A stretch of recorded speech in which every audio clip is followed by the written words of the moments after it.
Hello, everyone. Welcome to another edition of our National BDPA Tech and Career Talks. I am your Tech and Career Talk leader, Devin Jenkins. I serve as an IT Business Relationship Management Manager for our U.S. and Canada region at GE Healthcare, and also I'm the founder and CEO of Share the Vibes LLC. I'm based here in Charlotte. I'm glad to have you joining us from all over, whether you're here with us live today in Zoom or watching this on YouTube from where you may be. Thank you for watching this. Make sure you like, share, subscribe, comment, click the bell so you know we're going live, and share this with someone who needs to hear this conversation.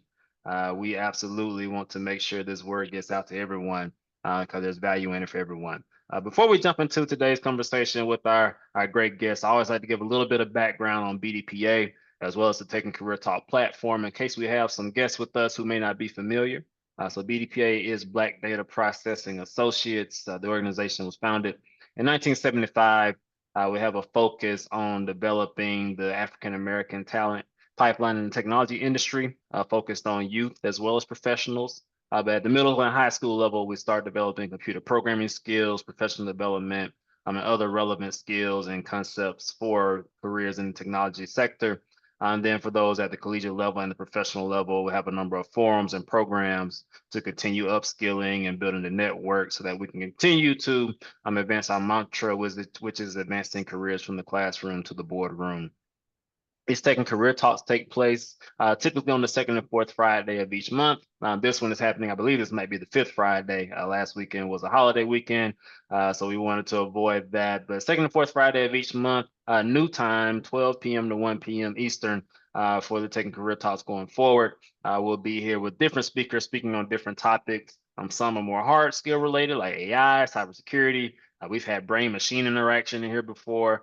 Some are more on the soft skills side. We've had everything from emotional intelligence to working with jerks, to career navigation and LinkedIn updates. So we cover a wide range of topics so that you can get some value out of these conversations, whether you're a college student or a high school student looking to get into the field, or a senior executive or retired, just trying to stay abreast of what's going on. So we give you something that you can get value of, everyone, regardless of where you're at.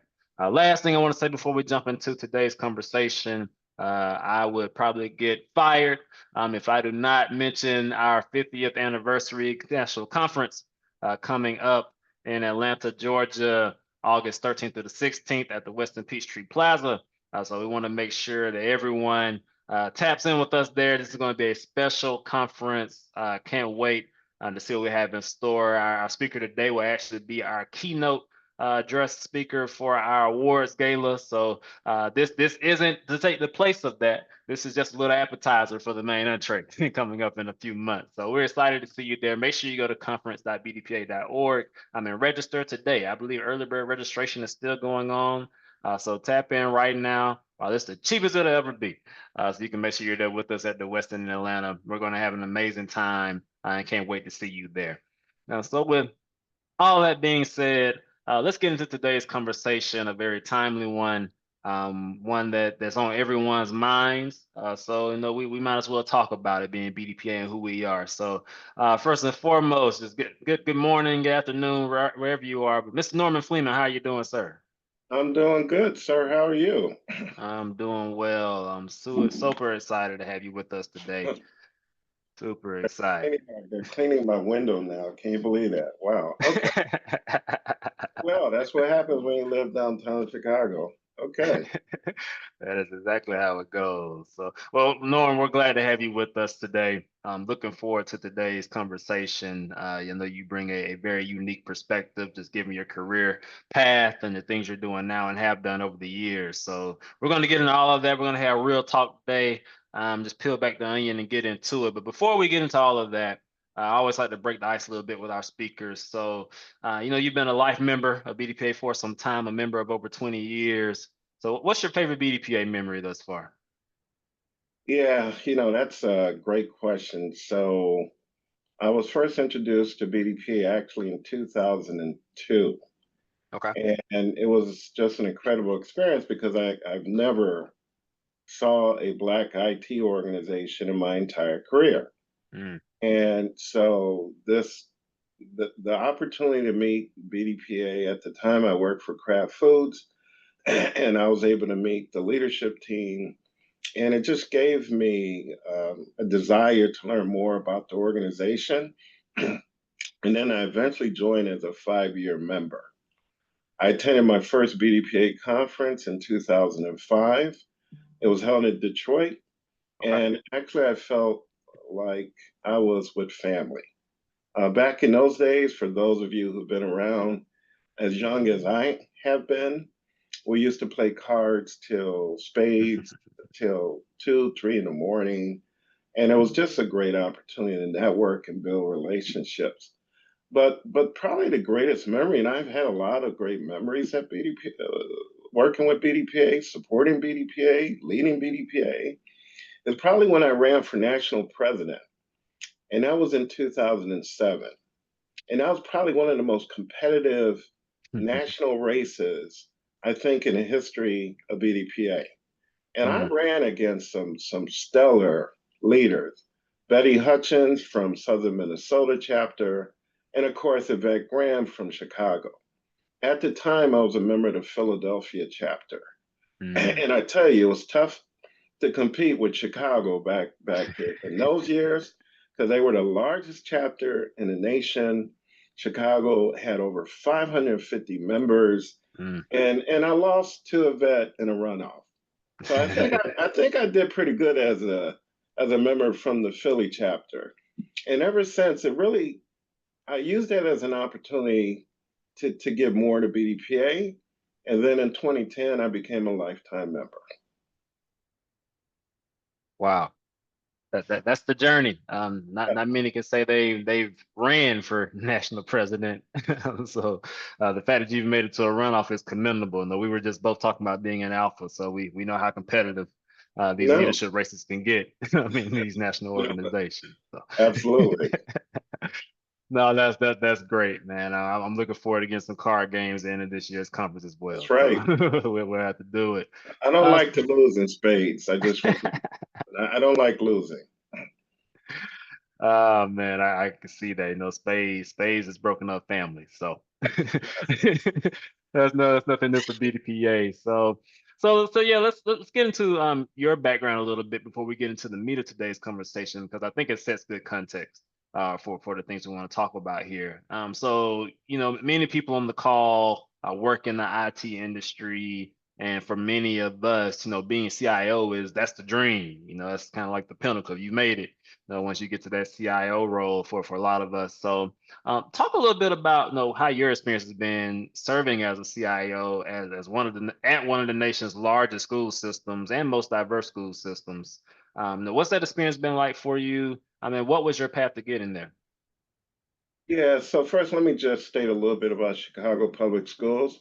I spent most of my career in the private sector, as you know, Devin. And so that was really all about the profit.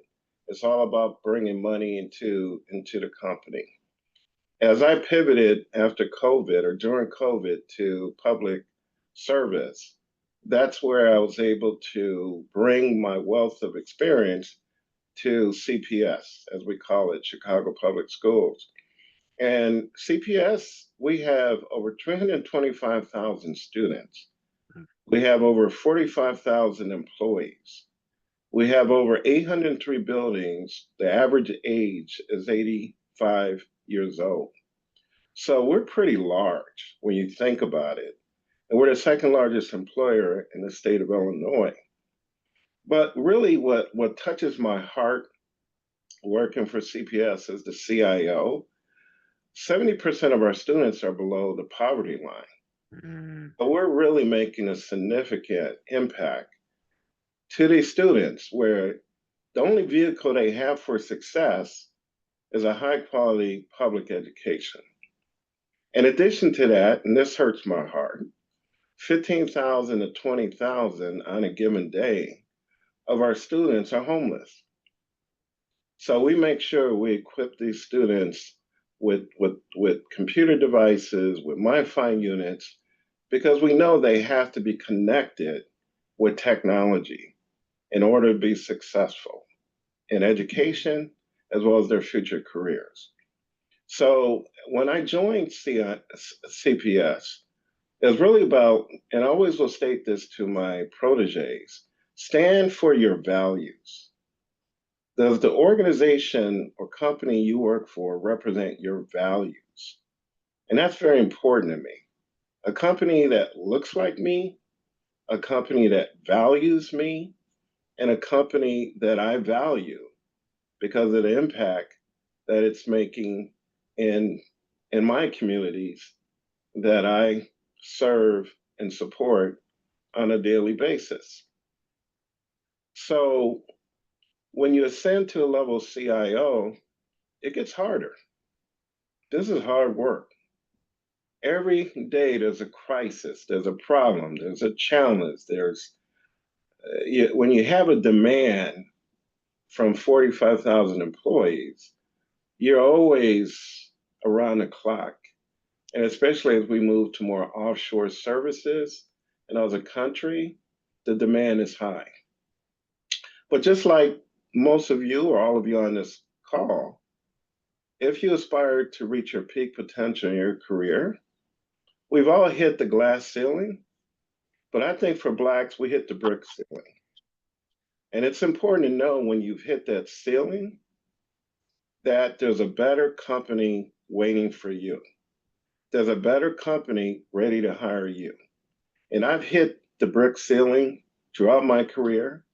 And once I was at this position, well, no, Norm, we think he's in the right role. So when they say you're in the right role and you're not in the role of succession planning, it's time to move on.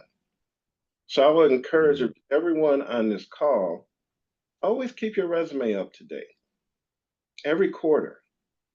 Always keep your LinkedIn profile up to date every quarter. If you're not adding anything of significant to your LinkedIn account, then I'm asking you, what are you doing? Don't get complacent, get focused. And that's how anyone on this call one day can become a CIO. There it is. That's the secret sauce, man. I love the way you broke that down. You talked about values, but then you brought that to, some things we should do tactically to make sure we're positioning ourselves for success. And I want to build on that a little bit because I think again it sets the stage for ultimately how do we help careers, during this time. Serving in these leadership capacities within technology organizations across various sectors, pharma, consulting, now education. You've seen, let's call it career navigation through a few different lenses. What would you say are some of those common themes you've seen across the board, regardless of where you're at, that you need to have in your toolkit that we need to be thinking of when we're trying to build successful careers? Yeah, thank you, Devin. I love this question. And this is what I've learned. I've learned this from one of my mentors, I think actually about 10, 12 years ago. He was the chief human resources officer at Molson Coors. His name was Chris Kazina, a brilliant leader. And he said, Norm, the way you move up in your career is breadth, not only depth.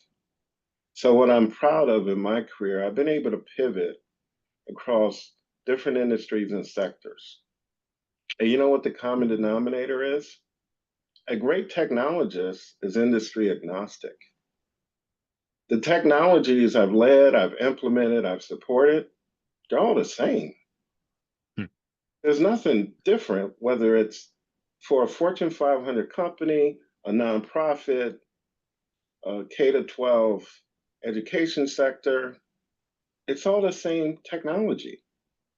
So I think we tend to put boundaries around our potential.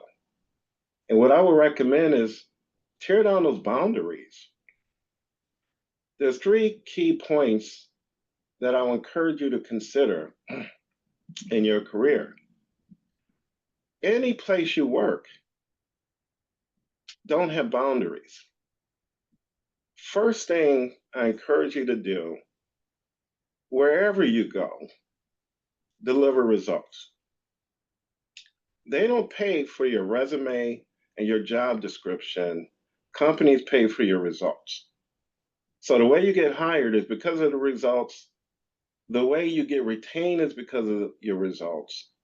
And the way you get laid off is because of your results. So the first thing, always deliver your results. Quantification and key accomplishments is key. That's the first thing I look for in a resume. What are your key accomplishments? What impact have you made? So the second point is personal impact. What have you led? What have you created? What have you delivered? What innovation have you invoked in the organization? Have you been recognized awards outside of your organization? How many speaker engagements have you been invited to participate in? What's your personal impact? Because that's when you see a leader versus a manager. And Mhm. to move up in your career, we want to hire leaders. An analogy I've always used, I love basketball. I've been watching NBA basketball playoffs, exciting. Yeah. But when I think about a basketball team, you have 5 players on a court. I want a leader who can play every position. And when you have a leader that can play every position in IT, this person can lead application development, they can lead generative AI, they can lead infrastructure, they can lead enterprise architecture. That's the type of leader I want because your role is going to change and you have to build breadth in your career.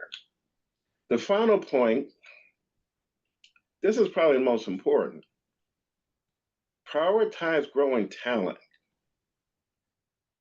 A career is not about you. A career is not about managing up.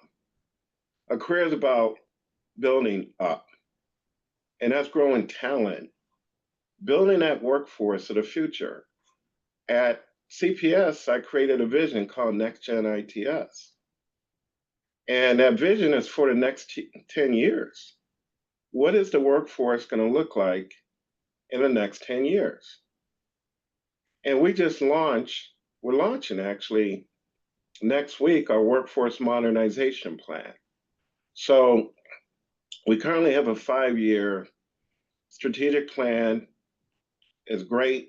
IT is in it, and it's on systems and technology modernization for the next 5 years. But how can I achieve that without the talent? So I need to grow talent. Whether you know it or not, let me just give you a secret. IT is not about the technology, ladies and gentlemen. IT is about the people. IT is a people business. It's not about bits and bytes, it's people.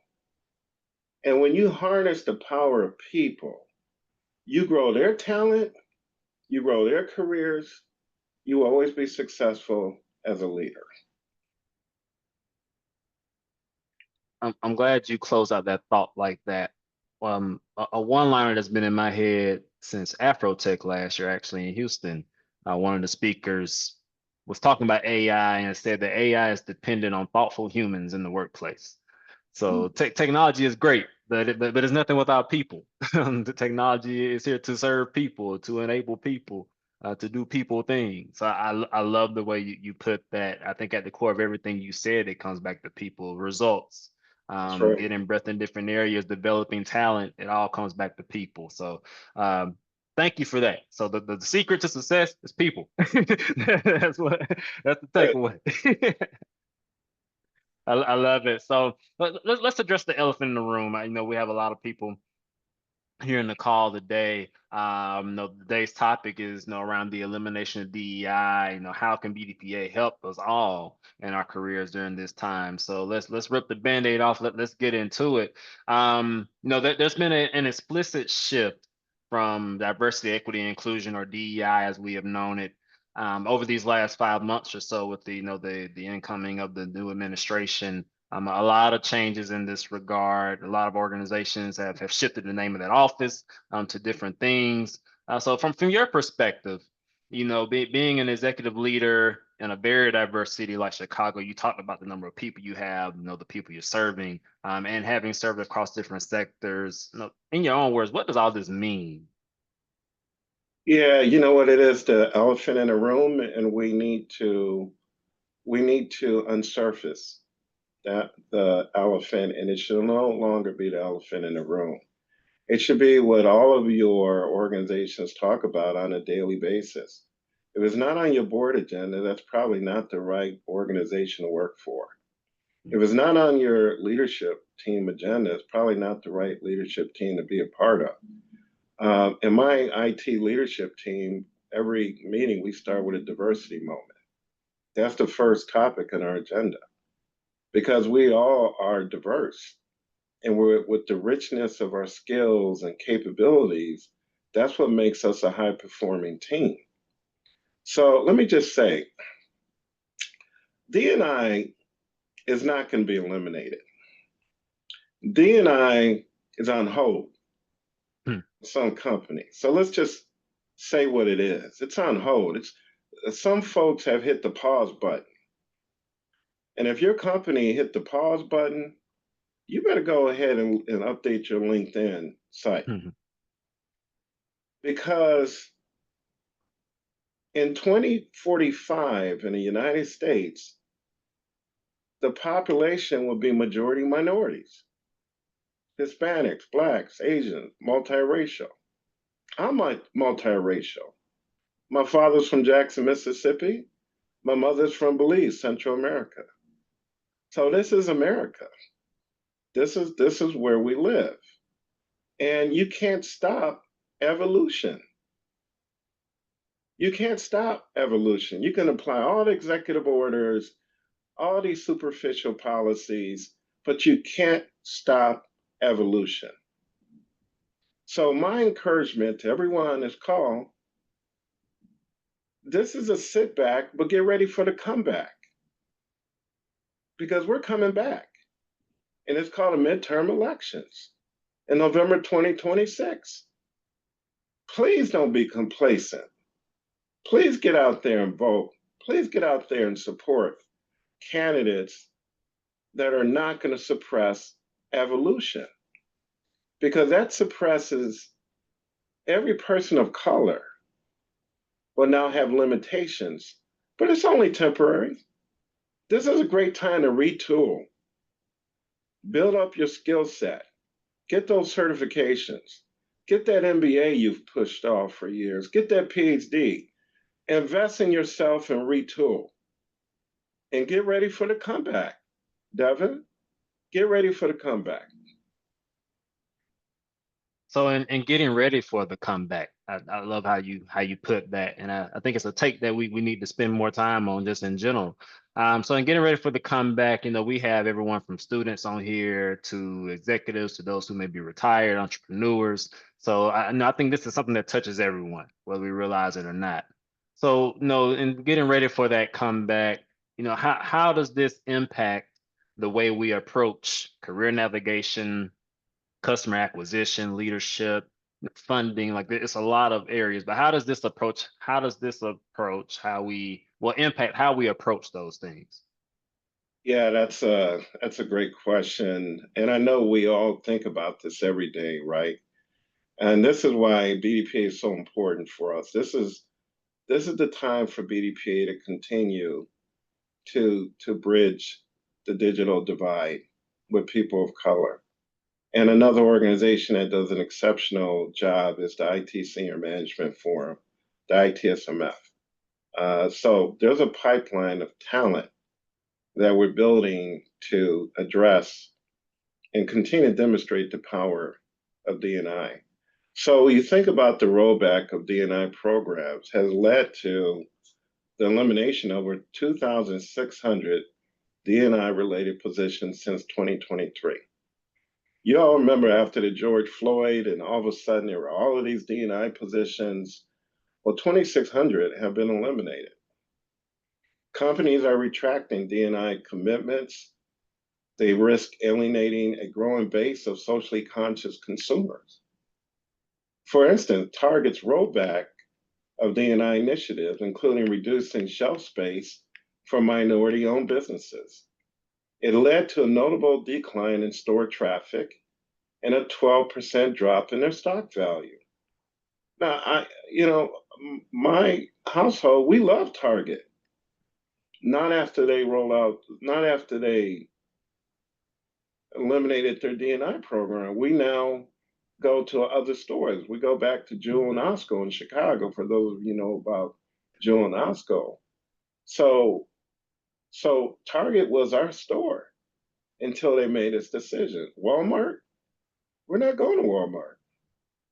We're going to other and hopefully Black-owned venues that can meet our needs. Scaling back D&I efforts often results in less diverse leadership teams. Picture if you work for, we've all been there. Some of us, I remember when I worked at Kraft Foods, and I was in a room with all of the people managers, and it was like 40. And there was one Black male, me, one Black female who led the service desk. That was it. And that is not how you win in a market. Make sure your team is diverse. At CPS, in 12 months, 66% of my people manager hires and above have been women. And out of the 66%, 82% were women of color. So that's how you make the change. When you have the authority and the power, execute it. I'm having my annual department meeting on June 18th. The MC, the keynote speaker, the team building moderator, guess what? Black-owned businesses. And as studies have shown that companies with diverse leadership are more likely to outperform their peers financially. That's a fact. So if I'm a CEO of McDonald's and I was on the board, I would challenge the CEO and say, what are you doing? What you're doing is reducing the value of your brand, where the next generation of consumers will go to other restaurants, quick service restaurants. We all grew up, I don't know about you, Devin, but I grew up with McDonald's. That's how I grew up. And now, because of these type of decisions, there's better products than McDonald's. Way better product. Portillo's, Five Guys. If you come to Chicago, call Devil Dogs. That cheeseburger is amazing. So we have options. And what I encourage all of you on this call, spend your money where they value you. If they don't value you, then don't spend your money in those businesses.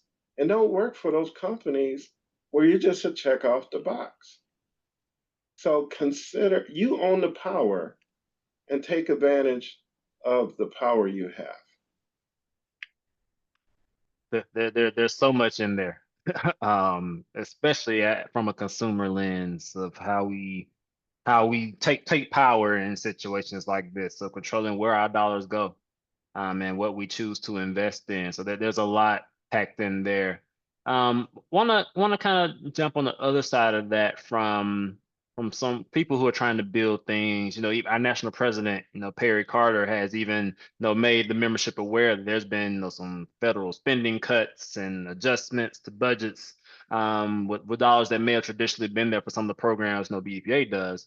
It may not necessarily be there the way they have historically. So what would you say to our BDPA chapters around how they strategically position themselves to get the funding and the resources they need to continue the work that they're doing, and also to those who may be business owners on the call, or those who have things where they're trying to get investments with dollars that may have traditionally been there not being available? How do you say we strategically position ourselves to get the funding and resources we need to continue the work? Yeah, that's a great question. It's harder right now. I'll confess. I think we all see the thunderstorms across every industry, every sector. Budgets are tighter than they've been before. Um, Programs and allocation of funds for nonprofits that are Black um, have been reduced. I know on the corporate side, there's a consolidation where spend is being moved from discretionary budgets to central budgets, so that now you're taking a decision of investments outside of the hands of decision makers. That back in the day, we used to be able to write a check for a sponsorship. But let me just say, it's a very simple formula. This is very simple for all chapters, business owners, etc. It's true. This moment is a gut punch for many who've spent years, sometimes decades, fighting for representation, equity, and access. And you know, when you have equity and access, you have economic empowerment, you have entrepreneurship. What I really love about the Gen Z millennial generation, they're not coming into the market just to work a 9 to 5. They're starting their own businesses. They own 2 or 3 businesses. And I really love the entrepreneurial spirit that our future generations are bringing, because they're balancing their cash flow where they're not dependent on one channel of cash. But it's difficult when you're watching systems retreat from hard-won progress, and we all feel a degree of betrayal. It's disorienting, it's exhausting, and yes, there's a lot of anxiety. I see it everywhere. We're in the process of resurrecting the Chicago BDPA chapter. It's tough. And Chicago has over 30 plus Fortune 500 companies headquartered here in Chicago. Yeah. But it's tough. But let me give you the secret. Again, Devin, you may have to pay me some monopoly money, but and I stated this to the Chicago BDPA chapter. It starts with membership, and it starts with your employees. Without engaged membership and employees, highly engaged, when the last time you did an engagement survey for your members or your employees? That matters. Without membership engagement, employee engagement, sponsorship won't follow. Sponsorship will follow when they see a growing membership base and a growing employee base. Then the dollars will follow. Because there's a lot of organizations, it's not doom and gloom, ladies and gentlemen. There's a lot of organizations that's ready to write a check, that have money. Go with like-minded organizations that share your values, as I mentioned before, that share your values. They are making money, and there's money to be secured. So it's not all doom and gloom, but there's opportunities. We just got to be more creative. We have to think more out of the box, and we have to go and source those channels that we may not have cultivated for years. So we need to go back to the basics. There's a lot of MBE, WBE businesses, minority business enterprise, women business enterprise. They're still doing okay. And those are the businesses I would partner with. Build a strategic alliance. This is the time we build partnerships, not try to solve the problem on our own island. This is the time to unite.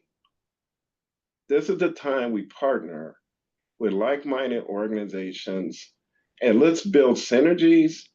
Let's go to market together, and let's share the opportunities. We can no longer work in isolation as separate entities as we persevere to the next 2 years. goes back to people. The key to success.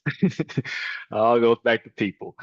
So we have a few questions coming through the chat, so we're going to get to those here shortly. But I do want to keep this conversation going a little bit. There's so much packed in here. And we have to wrap up soon so people get back to these jobs. But no, it's our 50th year of BDPA, 50th anniversary. And when you think about that and what it means, looking from 75 to now, there's been a lot of significant cultural and societal shifts that have occurred during that time. You think about the dot-com age, 75, that was right on the tail end of desegregation. My mom was in the first integrated high school class in Fitzgerald. That's one generation, not two.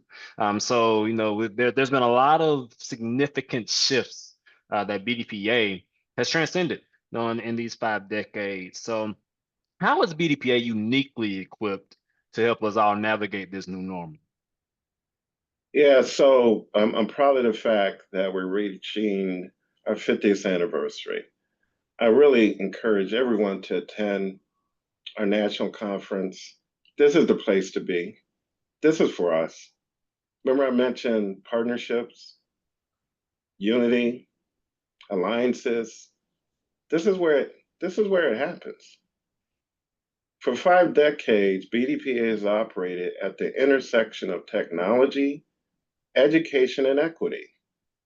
Long before DEI became a corporate buzzword, it has consistently created space for Black professionals and other underrepresented groups to grow, network, and lead. That foundation equips BDPA to guide others through today's fractured and uncertain landscape with credibility and lived experiences. Let me just say something about BDPA from my experience. BDPA doesn't chase trends, it builds community. And when you go to the BDPA National Conference, you'll see the community. Spanning 5 decades means BDPA speaks across generations. It has mentored boomers, Gen X, millennials, and now Gen Z. This multi-generational engagement is a strategic asset in a workforce where generational expectations, tech fluency, and values are diverging rapidly. From mainframes, some of us remember mainframes, right? Mhm. Devin, I know you remember main. You was a COBOL coder, weren't you, Devin? Nah, COBOL, nah, not quite, not quite. CICS. Come on, Devin. I know you. I know you did some development out of main DB2, right? So from mainframes to AI, BDP has helped members evolve through every major technological shift. Think about it. It now plays a critical role in ensuring Black and underrepresented voices are not left behind in the data science, cybersecurity, and generative AI revolutions.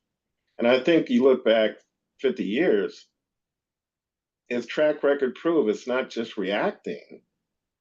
BDP is helping shape the future. So I hope everyone on this call become a BDPA member, be a part of the future, help us shape it. And we'll see you in Atlanta, August 13th to the 16th. There it is. And I was going to ask you, why should people invest in BDPA, and attend the conference? I think you just talked about it. So no, I thank you for saying that, and it's good perspective for us to have as we think about the current political climate. I think there's a lot of tension around DEI and organizations like BDPA. I don't think it's unique to us. It's NSB's 50th year as well. National Society of Black Engineers. You just got back from Houston ITSMF, and I see some of our ITSMF friends in the audience here today. So no, I think we're all in a unique position right now, but this is the time to, I think, clean closer to these organizations and really tap into the networks and the resources available to help us navigate this time. I think, Well, the key to that, Devin, it's really about, so I get this all the time. I just had a meeting with the Senior Vice President, CIO of Abbott. Sabina Ewing. She is an amazing leader, just amazing. And she started her career as a K to 12 school teacher in New York City. So if hopefully we can get her on a speaker series, but her story is just amazing. And now she's a senior vice president, CIO of a global pharmaceutical company, Abbott, headquartered here in the Chicago area. But investing in BDPA, so if you're thinking about writing that check, $100, BDPA is investing in capability, community, and culture. We don't invest in controversy.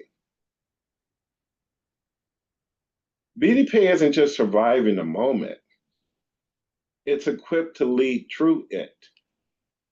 Its legacy is proof that inclusive innovation, culturally grounded leadership, and purpose-driven technology are not just ideals, they're essential strategies for the future.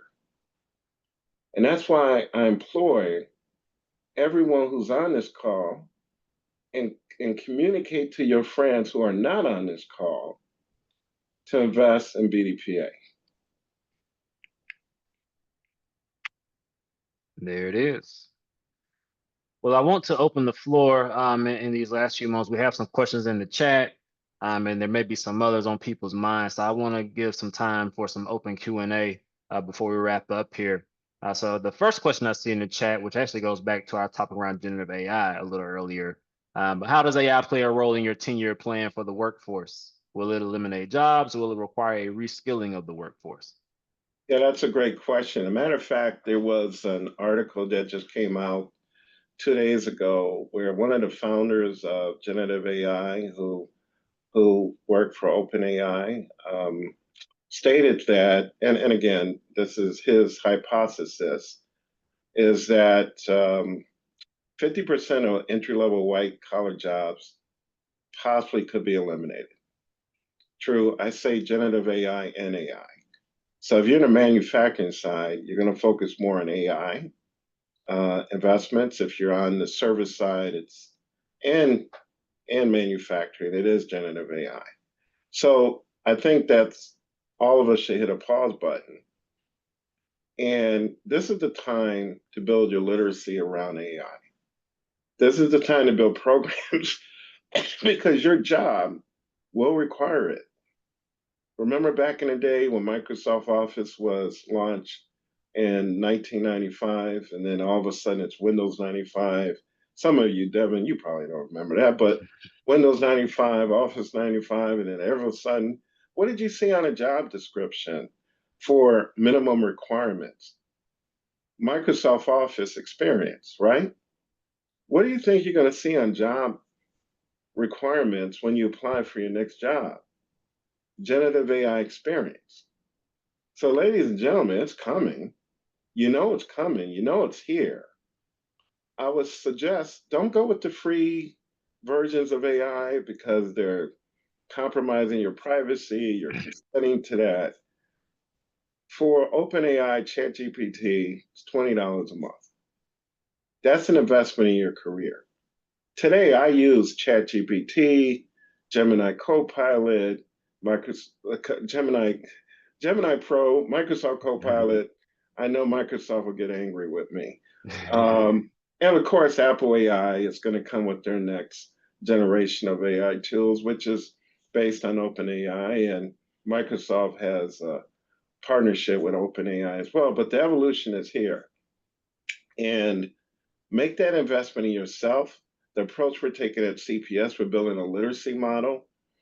We're going to launch what we call AI University at CPS because we want all of our students to touch it, to learn it, and to make it a part of their education so that when they graduate from high school, they will have jobs, they will have internships, apprenticeships, and they'll be able to join the workforce just as equitably as any other student in the world. So we're preparing for that. We have a 3-year roadmap. We just presented to the board president of the Chicago Board of Education, and now we're executing. Thank you for that. We have a question in chat around quantifying results. You mentioned that earlier in the conversation. So someone was saying that they find it difficult to quantify results as a software developer who's a member of a team. So what are your suggestions to the audience around how we quantify results, especially in some of these more technology focused roles? Oh, it's easy. Software developer, it's easy. What you do is create automation. You reduce cycle time. You streamline processes. You create a graphical user interface that increases productivity. So we always do a return on investment analysis when we implement. Let me give you an example. I love software developers. We're getting ready to, well, we just did. We kicked off the implementation of Oracle Fusion Cloud. And so there's development components in that. But when you look at the broader picture, there's a strong business case. So we're investing about $153 million, but our run rate savings per year will be $65 million a year. So when you are building those software products, it makes work easier, more productive, and you're able to quantify productivity to cycle time improvements, to automation, to reduction of manual labor. There's so much manual work that we still do today. And that's why software development is just as important now as it's ever been. And then I would also suggest if you want to pivot, consider a career as a prompt engineer. We don't have enough prompt engineers in the industry. If you really want to grow your career, pivot, you got the skill set, you got the aptitude, invest in pivoting. Remember I mentioned breadth? Become a prompt engineer, become a data engineer. So let me tell you about software development and AI. If you don't have data, you don't have anything. And we can't hire enough data scientists, data engineers, data analysts. You know the number one pain point we have at CPS? Data.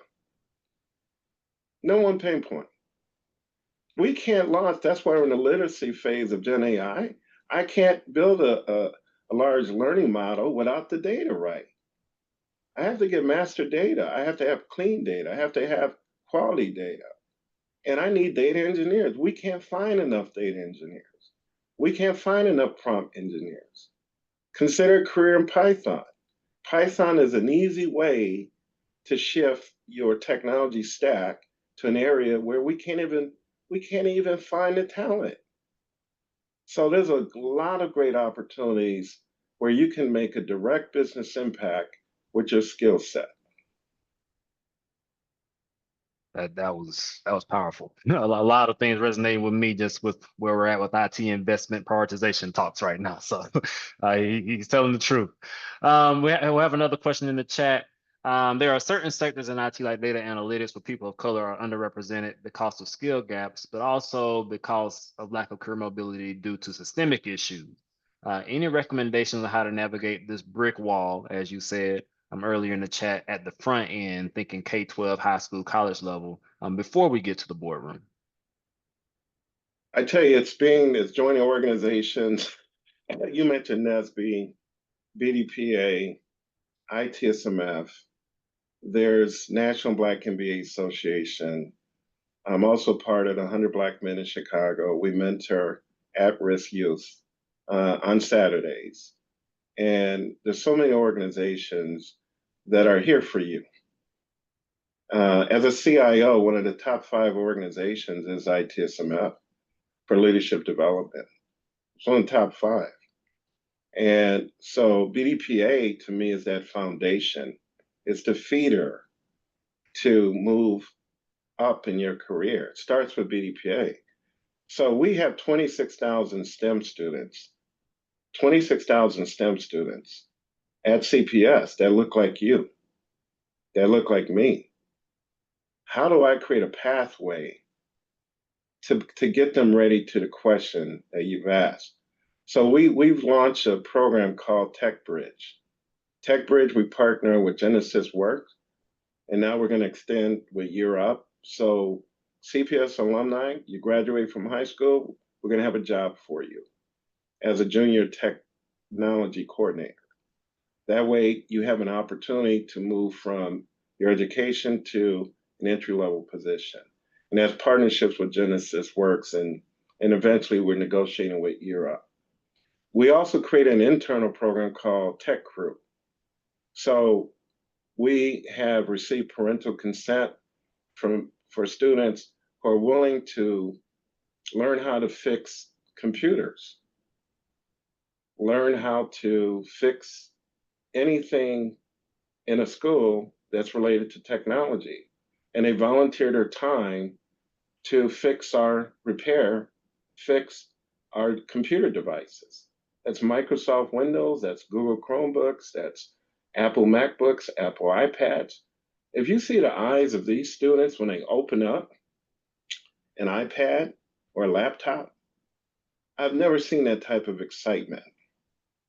These students want to be able to be future technologists. And this is where it starts. So these are the programs, and now we're getting ready to launch in June a program called, not a program, but a service for the community. And it's our Deborah Price. She's an extraordinary leader. One of our executive directors who report to me. She's rolling out what's called our Innovation and Engagement Center of Excellence. So we're opening the doors of CPS to the community. Parents, teachers, students will be able to come to our Center of Excellence and learn the latest in technology, touch the technology, whether it's robotics, whether it's generative AI. We're launching this Center of Excellence actually in the south side of Chicago.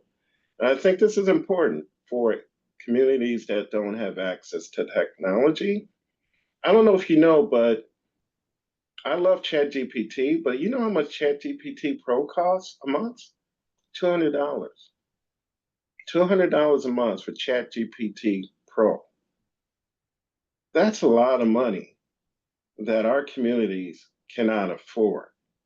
So what I see and what keeps me up at night, I see another digital divide through AI.